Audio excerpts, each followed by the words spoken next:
Every day we create 2.5 quintillion bytes of data. 90% of the world's data was created within just the last couple of years. In the year 2000, we stored roughly 800,000 petabytes, or 0.8 zettabytes. Researchers expect our storage to reach 35 zettabytes by 2020. Simple morning routines are filling storage devices in tons of ways. Data is created when you turn off your smartphone's alarm, enter an expressway toll road, buy a cup of coffee, or access a secure building. Much of the produced information is rarely analyzed, if at all. Social media is a catalyst for our explosion of information. Our 21st century information highways are paving the way to massive collaborative activities. Every day, more than 500 terabytes of data is sent to Facebook that scans and queries organized texts, photos, and videos. Twitter's microblogging platform receives 12 terabytes daily. Head of the Republican and Democratic National Conventions in 2012, Cisco expected a record 1 terabyte of data would be sent from each event.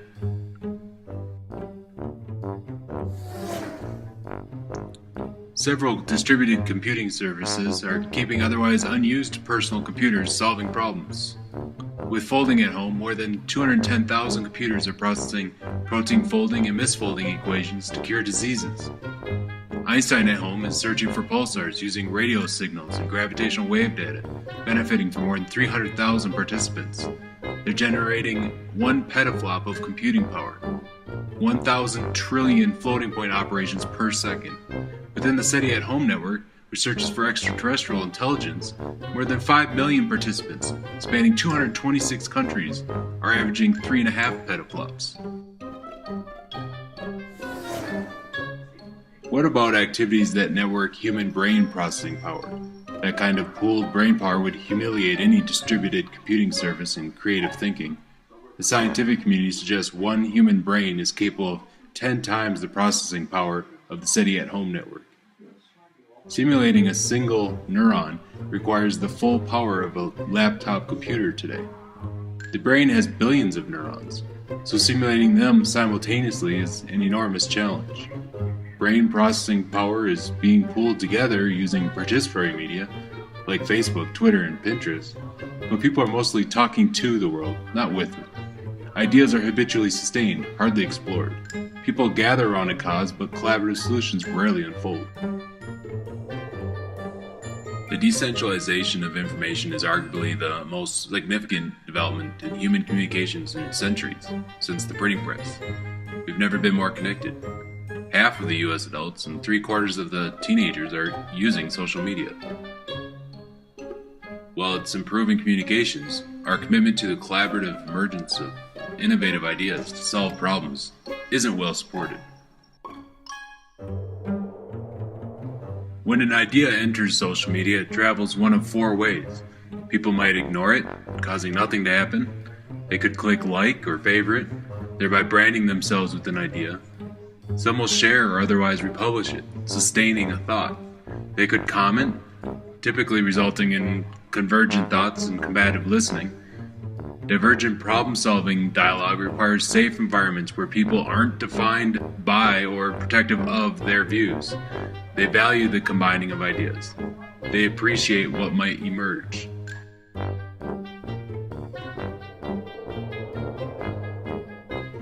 Under its existing framework, social media is playing a significant role in rising polarized views.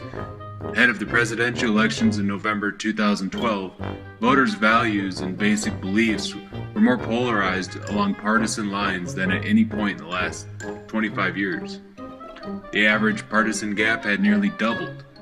People are having a hard time tolerating opposing opinions. They're branding their identities and sustaining the thoughts of others. They're debating in vertical and shallow threads of archived post and forget responses, rather than committing to original and mutual understandings.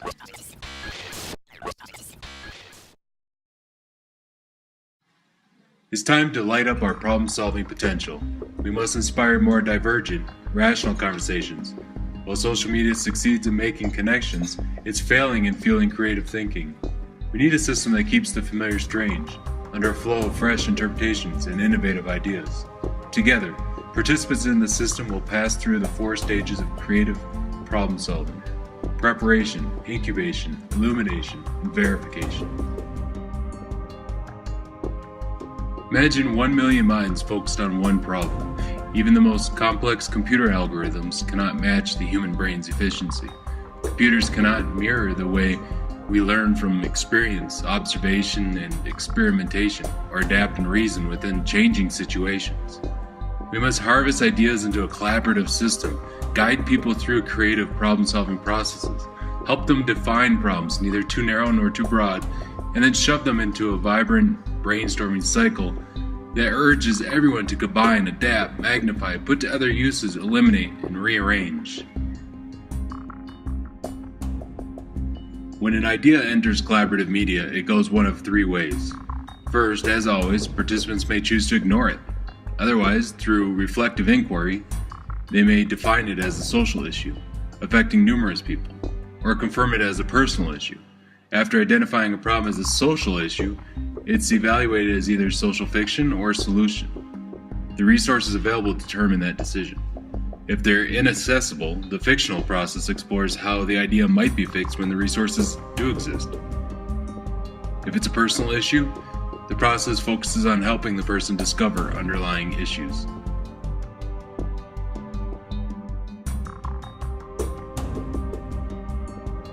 Next, the brainstorming cycle begins, exhausting a lateral thinking process.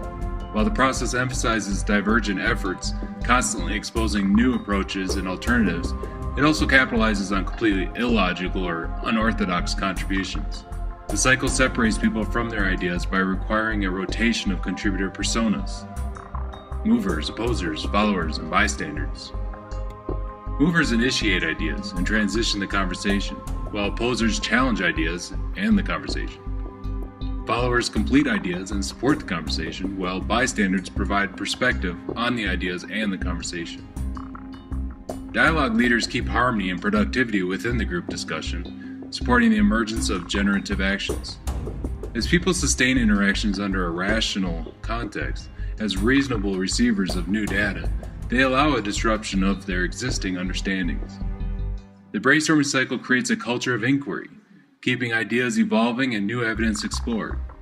It encourages a desire to change, alter opinions, and challenge theories. It sparks an emotional charge, igniting a curiosity to recognize problems and a sustained action to solve them.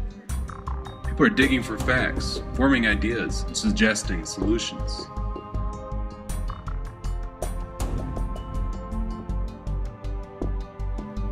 Putting the cycle into action, consider an idea that's deemed a social issue, and then identify providing a social solution for the lateral thinking brainstorming process.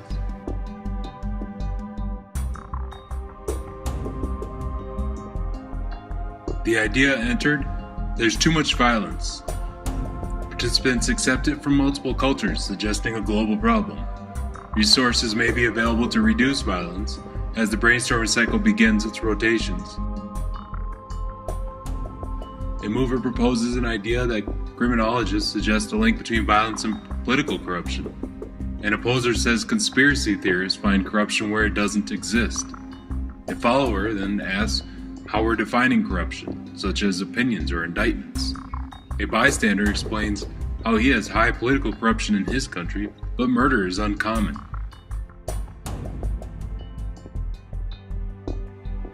The system of inquiry continues, with participants constantly changing roles. Ideas are tallied. A proposed solution that explored 1,000 ideas is considered more meaningful than one with 10. The group tests each solution for truth, rightness, and sincerity. In the theory of communicative action, every act of speech that strives for mutual understandings consists of these validity claims. Claims of truth must pass the test of continued discourse, as conversationalists carefully examine evidence. Rightness is tested through discussing what we ought to find acceptable, legitimate, and moral. Sincerity is confirmed by probing the actions of those sharing their ideas. Mutual appreciation of the final solution requires the claim to pass the validation test of each participant in the system. What's more, accepting a blending of ideas requires comfort in the actions the new understanding implies. Lastly, the solution would be labeled as permanent or temporary. Will it cure mankind of violence for eternity, or offer a temporary patch? The problem-solving process completes when the creative thinking cycle stops and an agreed solution unfolds. The group submits its solution to the gatekeepers of a domain.